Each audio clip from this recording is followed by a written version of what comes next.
as coaches and even as leaders, sometimes we have this idea that we already know everything, or in a way that it's kind of, okay, self-development is my area. So of course, I take care of myself. Of course, I don't have limiting beliefs.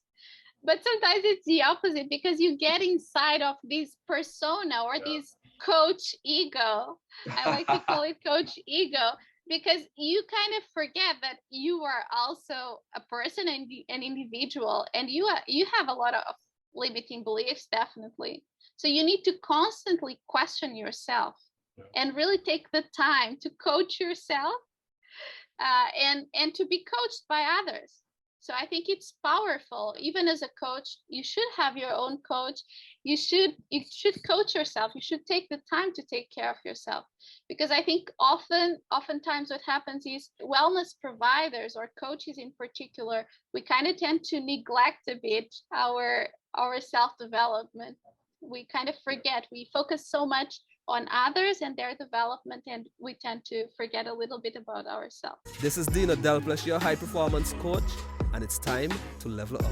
Blessed love and respect, champion. This is your high performance coach here, and today we'll be leveling up with Sofia Xavier. And just to tell you a bit about who Sofia is, she's an international speaker, and she's the former Portuguese language teacher of Jackie Chan. Jackie Chan. And also, she's about to launch a book on learning Chinese through a conscious coaching mindset. She's also a part of the Monday Morning Motivational Team, Soulwell, China Flex Spot podcast, and those are just some of the main projects that she's currently working on. And I just want to say welcome to the Level Up series, Sofia. It's really a pleasure to have you here today. Thank you so much, Dino. It's my pleasure. Thank you so much for that lovely introduction. And, before this conversation, when we were discussing what we're going to speak about, you just, excite me about some of the topics that, you have really grabbed under your belt. And one of those topics that I'm really curious about today is the whole idea of archetype. So tell me a bit about, what has your journey been like in this particular field of coaching when it comes to dealing with archetype? How did that start? So archetypes is really one of my big passions when it comes to self-development. It's probably, I think, one of the most powerful tools for self-development and for relationships. And it all started about, I'd say, 3 years ago, when I started to dive deep into archetypes and what archetypes are, how they are, powerful, because they communicate with our subconscious mind, right? And so they are extremely, extremely powerful ways to communicate with others, and we are affected by them, whether we are conscious or not. But basically, I just started, studying about 3 years ago, and then I never really stopped, because I became so fascinated about this topic, and seems that it's a never-ending topic. You can always explore more, study more. So yeah, that's how it started. Yeah, and when you say archetype, for most of the coaches who are listening would be aware of what an archetype may be.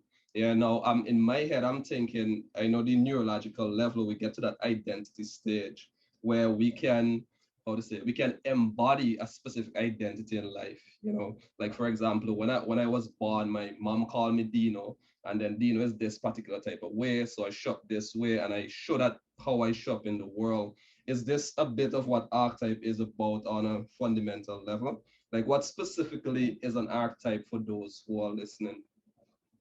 So that's the beautiful thing about archetypes, because archetypes can be essentially anything, right? But people often associate archetypes with personality types. So that is one type of archetypes. They were popular. They became popular with Carl Jung, right? Who basically described some basic fundamental personality types according to archetypes. But there's not everything to it, right? There's much more. Everything can be an archetype. the moon, butterflies, everything Oh, has a wow. particular energy and a particular meaning.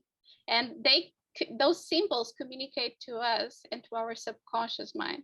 So for example, the butterfly, what does the butterfly represent? It represents transformation, Yeah. change. Yeah. It is the metamorphosis process, right? The butterfly undergoes that very, painful and dark period of time where, it stays inside of the cocoon to become into that beautiful butterfly Yeah. that, opens her wings and fly away. So that is one of my favorite archetypes. And if you are surrounded by butterflies, you will always see your life changing, because butterfly means change, transformation. Yeah, that's powerful. I love that analogy. You remind me of this very interesting story about the butterflies as well.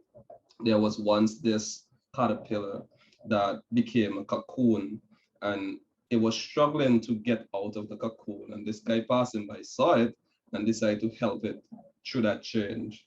And then he realized that the butterfly, it had wings, but it was still big.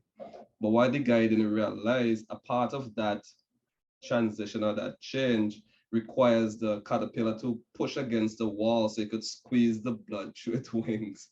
So yeah, the butterfly is really a powerful, representation of change and what that means for us as humans. So I really love that.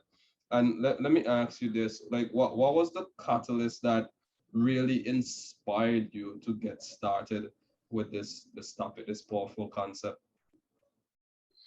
So I think I had a very, I myself experienced the metamorphosis, right? It was that point, that stage in my life when everything was transformed.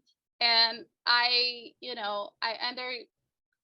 basically have been through a really painful period in my life. And I had some challenges. I think we all have, right? Yeah, Those yeah, periods. And basically that was the catalyst, I think, for my yeah. self-development journey in general. And then archetypes just was one of those powerful tools that I felt, okay, this is it. Like, I can understand myself so much better if I understand, the patterns that I'm repeating in life, the stories and narratives that I'm telling myself, how the collective subconscious works. Because we often talk about the subconscious mind. As an individual, we have our own subconscious mind. As a matter of fact, more than 90% of what we think, of what we do, of our behaviors, everything is unconscious. But we also have a collective subconscious, which are the stories, the narratives, the patterns that we have as a collective. So we look at stories like Romeo and Juliet, the cross star lovers, right? You see those stories repeating themselves across generations, across geographical locations, time. So it's not something that just happens one time. Yeah, yeah. Everyone is most likely going through some patterns, some archetypal stories. And that's what I love about it, because once you understand how archetypes work, you can actually almost predict life. That's what I was thinking. That's what I was thinking. That is so powerful. Oh man, you're giving me goosebumps. You're giving me goosebumps, and that also makes me remember most of us who come to China, have what a culture shock. Or whether you go to any new place, but you're so right. You'll find some of these stories are ways being replicated in different parts of the world that has never really been in contact with each other until a certain point in time. And even when it comes to science, and I've always wondered, how come somebody in this point in time where we didn't have cell phone and communication in America had the same idea as somebody all the way in Europe? I know that collective consciousness that you just mentioned is most likely, behind all of this, which can be a really powerful tool and technology to use, as you said. And from my understanding, what I'm learning right now is that if we get a deeper understanding of how these archetype works, we can literally know what's coming next because the patterns are always repeating themselves. Yeah, am I correct? That's true. That's true. And some people and some specialists talked about, that we are born without any data or without Mhm. any information. But that is not true, at least according to my beliefs, Yeah. because we are born already with a lot of information. When we are in our mother's womb, we are already being programmed, and we have those subconscious collective programs, as we have our own programs as an individual, because we are born inside of a family. Our parents are our main programmers, right? From an early age, you start to be programmed. You absorb all their limiting beliefs, the Yeah. limiting and the empowering ones, right? Because Yeah. we often just think, okay, I got these limiting beliefs from my parents or from my caretakers, but actually you absorb all of them. If your parents think, have really a good belief system around money, you will most likely also grow up having a great belief system around money and, being wealthy. So everything can, I believe that many things in life can actually be predicted if they are studied and reflected on. I love that. I love that. I think once you're listening, listeners, just rewind that a few minutes and listen to that again. Yeah. Everything in life can be predicted once it's studied. Yeah. And you mentioned that you had your own metamorphosis, your own challenges, and then through the study of archetype, it helped you to navigate that challenge. Would you mind sharing what major challenge you had to overcome and how the technology or the concept of archetype helped you to get through that? Yeah, I think I remember roughly 3 years ago when I just went through this challenging period. I remember that's when I started studying archetypes, and then I it really improved my relationships. Basically, I think essentially that was the most significant change first, because I could start understanding better the people around me, whether it's in romantic relationships, friendships, professional relationships. Everything just became so much clearer. And it was not about putting people into boxes, right? Oh, this is the explorer, or this is the magician, right? It's not about that, because archetypes are a spectrum. So you have the light and the shadow, and people are in between this spectrum, right? They can be, it's not about only putting people on in one box, but it definitely helps you to understand where people, are in life, and what are, you can get the story of that person, and that really improves your relationship with them, because you become more somehow empathetic, compassionate, because you can understand better that person as well. And I think that improved a lot my relationships, essentially. But then I use archetypes, all the time in my apartment. I have my favorite symbols. For example, I have here a horse, which is one of my favorite archetypes for, when you want some movement in your life. Yeah. I remember just a month ago, I bought this horse, and then I put it in my bedside. And I remember I couldn't fall asleep because, horse is that energy of movement. Yeah. So it's not a good one for you to have in your bedside table. And this is not superstition, but it really communicates with your subconscious mind on a deeper level. And then now I have a Buddha, because, just to chill a little bit more. That's interesting. That's really interesting. Now you make me think of the Chinese sign Washuma. That mean my sign is horse. And now I'm wondering if that's responsible for all the energy I always have. I like that you said that it's not about putting people in boxes, which I certainly do agree. because, growing up for most of my life, I've always been somebody who loved to be alone, close off. My mom used to always complain that I'm not going out, and I just love time by myself. But the thing is, when I'm in social gathering, I always have all this energy, feeling like, I just want to connect with people. But at the end of the day, I just want to reside in solitude and be in that space, and then at that point, I start a bit confused. Am I introverted, extroverted?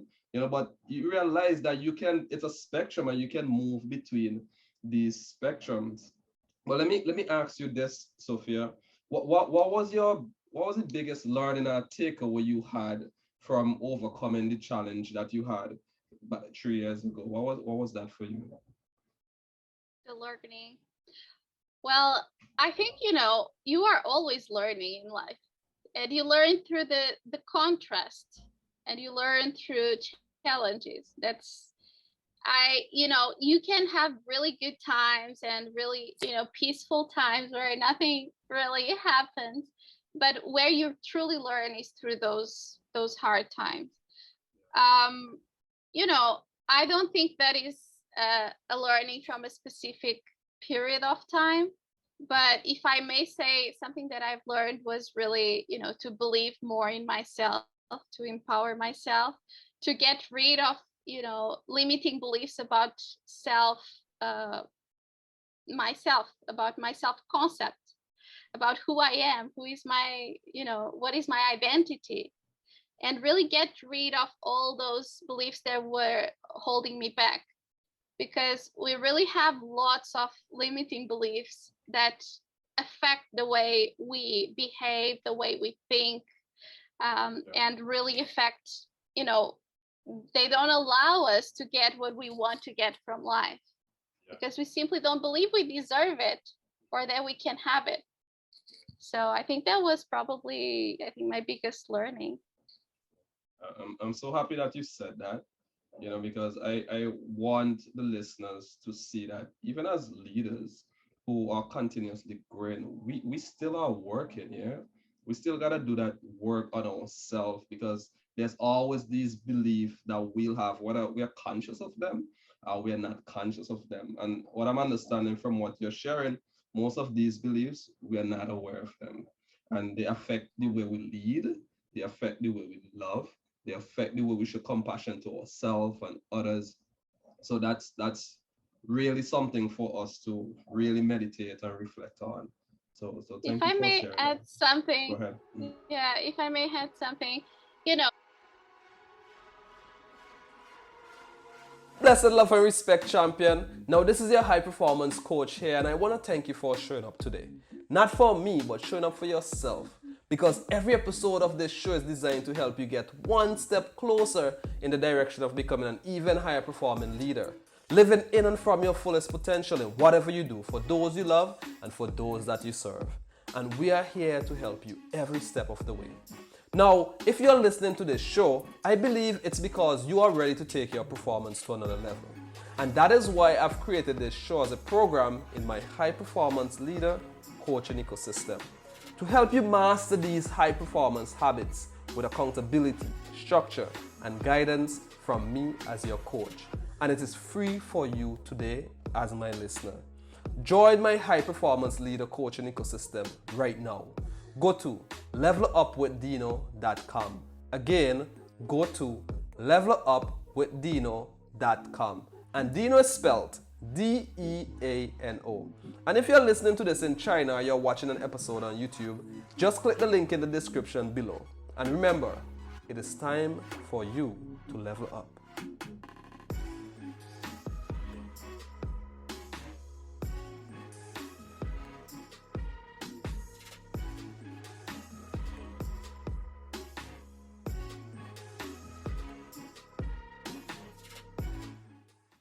As coaches and even as leaders, sometimes we have this idea that we already know everything, or in a way that it's kind of, okay, self-development is my area. So of course, I take care of myself. Of course, I don't have limiting beliefs.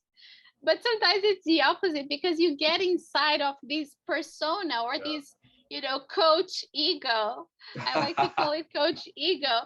because you kind of forget that you are also a person and an individual, and you have a lot of limiting beliefs, definitely. So you need to constantly question yourself and really take the time to coach yourself, and to be coached by others. So I think it's powerful, even as a coach, you should have your own coach.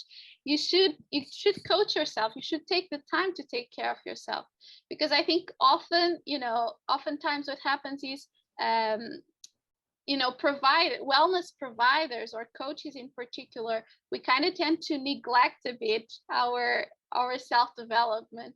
We kind of forget. We focus so much on others and their development, and we tend to forget a little bit about ourselves.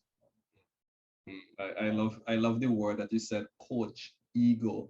And let me ask you this question now. What advice would you give to a leader, who would love to get started in working on these areas in their life so that they can show up more powerfully, whether it's a coach, an entrepreneur, or even a business leader? What advice would you have for them? Mm-hmm. I think, first of all, it's action, because everything, but you need to understand what motivates that action, right? Because action will create, it's like a loop.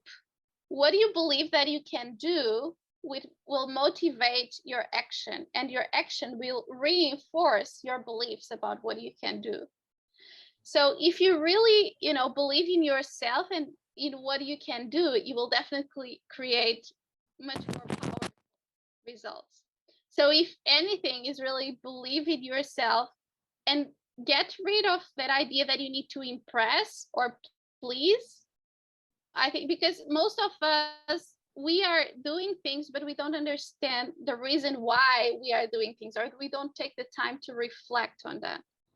But it's really powerful when you stop, you take time to reflect and understand, why am I doing this? Because many times we are doing something just to please others, even to prove our parents that we are worth of love. Because as children, some families' love was conditional. So you would only get love if you behaved in a certain way. And then we go through life repeating the same patterns. Again, it's archetypes, right? You are constantly repeating patterns in your life.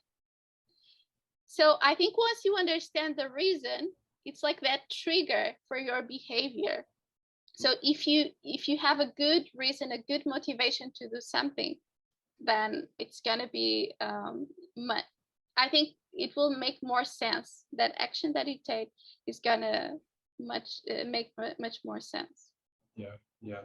One the pattern that I'm even seeing with a lot of these conversations that I have is, your why, your purpose of why you need to move towards this direction. And I heard you mention, that belief in self. First you have your why, then you take action, then there's a reflection process to make sure that you're still connected to that. And that's so powerful. One of the things that I, as a high performance coach, my process can be more tangible than maybe a lot of coaches who may be on that other side of the spectrum. So one of the things that I usually encourage is a how to say a 90-day sprint, where every 90 days you do that reflection process and check back in with yourself. Because what we realize, that there's leaders who have good intentions in the beginning, they're solid on their why, they know their why, but going through that process of having to get feedback, having to solve problems, that why start to fall to the wayside, and they start doing things that become toxic to them, their team, and even their family. So I love the fact that, we start with this, but we should always be checking in with ourselves and having that reflection phase to give ourselves that reminder, whether it's through self-coaching, as you mentioned, or even having your own coach to hold you accountable to these things. Yeah. And I think having a growth mindset, really being willing and being open to receive feedback, even actively asking for feedback. Because often, again, as leaders, I think many leaders have, again, that ego, right? That doesn't allow them to ask for feedback. Oh, I'm in a certain position, so I cannot ask for advice, or I cannot ask for help or feedback. but that's the opposite. Showing vulnerability, sometimes it's a strength. It will connect you with your team or with the people that you work with your family. And I think it's very powerful when we are willing to show our vulnerability. Yeah, that's true. Yeah, vulnerability is strength. I think that's gonna be my anthem for next year, for the remainder of this year as well. And let me ask you this, Sophia. Let's say we had a time machine, yeah, and the time machine magically appeared right behind of you, and you can step into that time machine and you go back, say at least 5 years back. What would you do differently? That is a very good question. As cliche as it may sound, I don't think I would change a lot. I think the past 5 years were very powerful for me. Was a lot of transformation. I came to China 6 years ago, and it was just year after year, I just grew so much. It was such a massive growth. And I'm really grateful for that and for all the opportunities. Of course, if I had the same learnings that I have right now back then, I would probably just, I think, be more intentional in certain ways. Choose more the people that I get along with, choose more the things that I say yes or no to. So kind of be more focused. Yeah. Oh wow. I love that how to say, you just put the icing on the cake. I love that you add that with being intentional. Yeah, and intentional with people, intentional with what you do and what you say. Yeah, and that sometimes is a hard one for most of us as leaders. Yeah, so let me ask you this. What are some of the tools and the resources that you have that makes life easier for you, whether it's showing up intentionally or just generally personally, that you can share? Well, I think something important for me, I don't know if we can consider that a tool or a resource, but it's really my environment on all levels. Yeah. That is extremely important for me. So starting from my physical environment, where do I live? Like my house, my space. I really need, a calm, organized space to be productive. Then, I have a small terrace, and that is so important for me to recharge, especially during lockdown times, being able to just be outside and I can imagine. Yeah. it's very important. Then, choose, again, being intentional with your circle of friends, or, the people that you choose to be surrounded by. I think that is also one of my resources, because, people affect you. You are the average of the 5 people that you spend the most time with, right? That is true. So I think choosing your relationships is also very important. And of course, just, I think being organized and being essential. I like very much essentialism, that book, that theory. So it's really keeping your life basic. But okay. It's like minimalism, is it? Yeah. Or it's different? It's like minimalism, but applied to every area of your life. Yeah. So it's kind of keeping it minimal and essential, but keeping the core, the most important things in your life. Because sometimes we get distracted with a lot of things in our life. But what is really important, having that sense of perspective matters. Yeah. That's really, really, really important. Your environment, physical environment in particular. And, even attaching it to the whole concept of archetype. As you said, everything can be an archetype. From the picture on my wall, that can be an archetype. From the ornaments in my space, and the energy does affect you. What we learn in neuro-linguistic programming is that we represent the world through our senses, what we see, hear, smell, feel. So if our environment is creating, that input, of course, our subjective experience is going to be affected. So yeah, that's a big one. And what are some books that you would recommend, that you would say are some of your favorites on this topic in particular? Go ahead. Sorry. I usually try not to have favorites. It's something that I do with movies, with books. I don't really label anything as favorites. I label, like, I usually select particular parts of books and kind of keep track of them to just, to always be able to check. I also do my notes, but I wouldn't say I don't have a, one or two books that I like the most. I really like self-development books in general. I think it's, the more I read, the more I get to know myself, because self-development is one of my biggest passions. So yeah. And it's like you say, the more you read, the more you get to know yourself. One thing I'm learning is that the more I learn, the more I realize I don't know. True. Yeah, but that's completely true. The more you learn, the more you understand that this journey of getting to know yourself is a lifelong journey. Probably, more than one lifetime, I would say. You really need a lot of lifetimes to really get somewhere. So, I mean, you are always improving, but you cannot just think, okay, I'm working on myself to reach a specific destination, because it's not about the destination. It's about the small baby steps that you take every day. Yeah, brilliant, awesome, you said. And let's say, what's a question that I haven't asked you, Sophia, that you believe that everyone who's listening right now needs to know the answer to? So that is, I think I would say,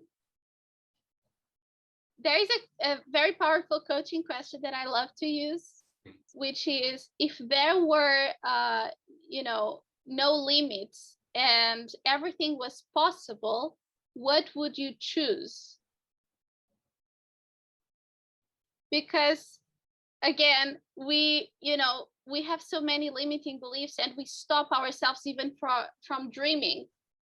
So I really like people to dream big and to understand everything is possible. If you put in the work, that is my motto. Everything is possible. So if there were no limits and everything was possible, who would you choose to become, or what would you choose to have in your life if there were no limits? Just want to give the listener some space so that they can answer that. That's a powerful question. And as you're asking, I'm even answering for myself. Yeah, because right now I have some decisions that I need to make in my life personally. And I think I needed that. So thank you for that question, Sophia. And thank you. What's one thing that most people don't know about you? What's one thing most people don't know about Sofia Xavier? That's a good one. Let me think about that. Probably that I dance kizomba, and I'm really addicted to dance. I mean, well, my kizomba circle knows that, but I guess most people, from the coaching circle and all of that probably don't. So that's one of my the things that I love the most in life. It's really dancing, and dancing kizomba. Kizomba is a very popular style of dance in Portugal. But I actually started learning in China, and then just became my big passion. It's like it was always in there. It was always in there. It was, and in Portugal we listen a lot to kizomba songs, but we unless you choose to dance, you don't really dance it usually. And when I came to China, I was like, wow, there is kizomba in China. This is something for me. And that's awesome. How it started. Awesome. I find it amazing how, the things home, there's a lot of things that is at home that we don't do. And then when we travel and realize, other people have it here, it's like we get so attached and involved in it, which is a beautiful experience to have somewhere else where it's not originated from, so you can make those comparisons and have an even more abundant experience. Now this was a really, really wonderful conversation. So for our listeners, our viewers who would love to get in contact with Sofia Xavier and to learn more about your work around archetype and even connect with you as a coach, how can they do that? So they can do that through my LinkedIn. I think LinkedIn and WeChat are my most active platforms. So if you search for Sofia Xavier, Xavier, as you want to pronounce it, or WeChat, Xavier Sofia, and you can find my ID and contact me through there. Okay, awesome. And I just realized I've been pronouncing your last name incorrectly. How do you pronounce that in Portuguese? Xavier. Oh, Xavier. Xavier. Xavier. Okay, I'll work on that. No, but I understand in English it's pronounced that way, so that's completely okay. Okay, awesome. Well, it's a cultural experience and we're learning. I'll be leaving all of Sofia's information in the description section, so go ahead, connect with her and learn about your own personal archetype and how you can really control the destiny that you're creating for yourself. I want to thank you so much for your time, Sofia, and I do hope you have an even amazing journey as you continue to transform. Thank you so much. I wish you the same, Dino. Thank you and have a beautiful day. Blessed love and respect, champion. Now, this is your high performance coach here, and I want to thank you for showing up today. Not for me, but showing up for yourself. Because every episode of this show is designed to help you get one step closer in the direction of becoming an even higher performing leader. Living in and from your fullest potential in whatever you do for those you love and for those that you serve. And we are here to help you every step of the way. Now, if you're listening to this show, I believe it's because you are ready to take your performance to another level. And that is why I've created this show as a program in my high performance leader coaching ecosystem to help you master these high performance habits with accountability, structure, and guidance from me as your coach. And it is free for you today as my listener. Join my high performance leader coaching ecosystem right now. Go to levelupwithdino.com. Again, go to levelupwithdino.com. And Dino is spelled D-E-A-N-O. And if you're listening to this in China or you're watching an episode on YouTube, just click the link in the description below. And remember, it is time for you to level up.